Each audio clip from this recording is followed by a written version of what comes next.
সত্যিই কি কেউ ছিল ছাদে, নাকি শুধুমাত্র সেটা স্বপ্ন ছিল? বেলা তখন 11টা বাজে। প্রান্তি একটু বাজারে যাবে, ওর কিছু কেনাকাটা করার আছে, আর আমারও কিছু বই কেনার আছে, তাই ওকেই কিনতে দিয়েছি। প্রান্তি চলে গেলে আমি ভিতর থেকে রুমের দরজা বন্ধ করে দেই। খুব ঘুম আসছে, তাই ভাবলাম একটু ঘুমিয়ে নেই। এই ভেবেই ঘুমিয়ে গেছি। ঘুমের মধ্যেই কারো ঠান্ডা হাতের স্পর্শ অনুভব করছি। অনুভবটা অত্যন্ত দৃঢ়।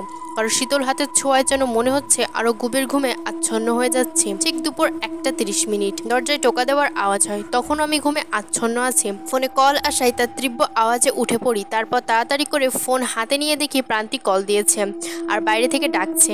আমি গিয়ে দরজা খুলে দিই। কি করছিলি তুই আলিফা?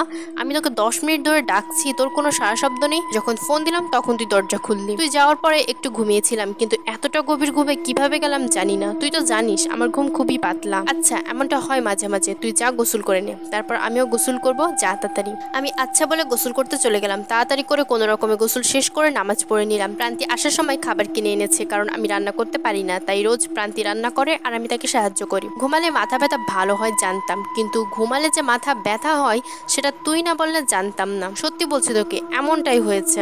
যেদিন থেকে আমার 18 বছর পূর্ণ হয়েছে সেদিন থেকে আমার সাথে কেমন অদ্ভুত অদ্ভুত জিনিস হচ্ছে। আলিফা, তোকে কতবার বলেছি যে একদম হরর মুভি দেখবি না, আর বই তো পড়বিই না।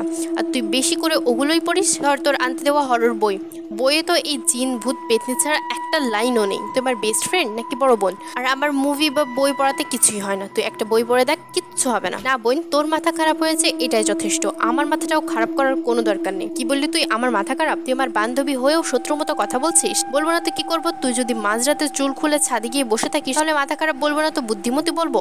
1 মিনিট, কালকে রাতে আমি ছাদে গেছিলাম, কিন্তু আমি তো হিসাব করেছিলাম। তাহলে চুল খুলে কখন গেলাম? কালকে না, আমি তার আগের রাতের কথা বলছি। ফজরে প্রায় 1 ঘন্টা আগে আমি বাথরুমে যাওয়ার জন্য উঠেছিলাম। পাশে দেখি তুই নেই, তাই আমি রান্নাঘর, বাথরুম সব জায়গায় খুঁজি, কিন্তু তুই ছিলি না। এত রাতে নিশ্চয়ই তুই নিচে আন্টিদের রুমে যাবি না, তাই ভাবলাম একবার ছাদে দেখে আসি।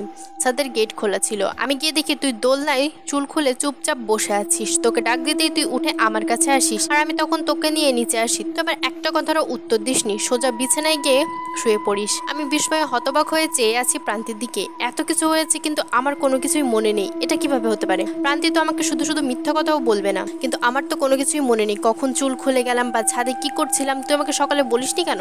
বলবো ভেবেছিলাম, কিন্তু আমার সকালে উঠে তাড়াহুড়োতে মাথা থেকে বেরিয়ে গিয়েছিল। হঠাৎ ফোনে রিং বেজে উঠলো। মা কল দিয়েছে, তাই ব্যস্ত হতে ফোন রিসিভ করলাম। 5 থেকে 6 মিনিট কথা বলে রেখে দিলাম। ততক্ষণে আসরের আজান পড়তে শুরু করেছে, তাই আর কোনো কথা না বলে আমি আর প্রান্তি একসাথে নামাজ পড়ে নিলাম। আমি দুজনকে পড়াতে যাই প্রতিদিন আসরের পরে। মা বাবা আমাকে পর্যাপ্তের বেশি টাকা দেয়, কিন্তু তারপরও বাড়িতে থাকতে ছেলে মেয়ে পড়াতাম, সেটাই অভ্যাস আছে। তাই বাড়িওয়ালা আন্টিকে বলেছিলাম কেউ পড়তে চাইলে বলতে। তো অল্প কিছুদিন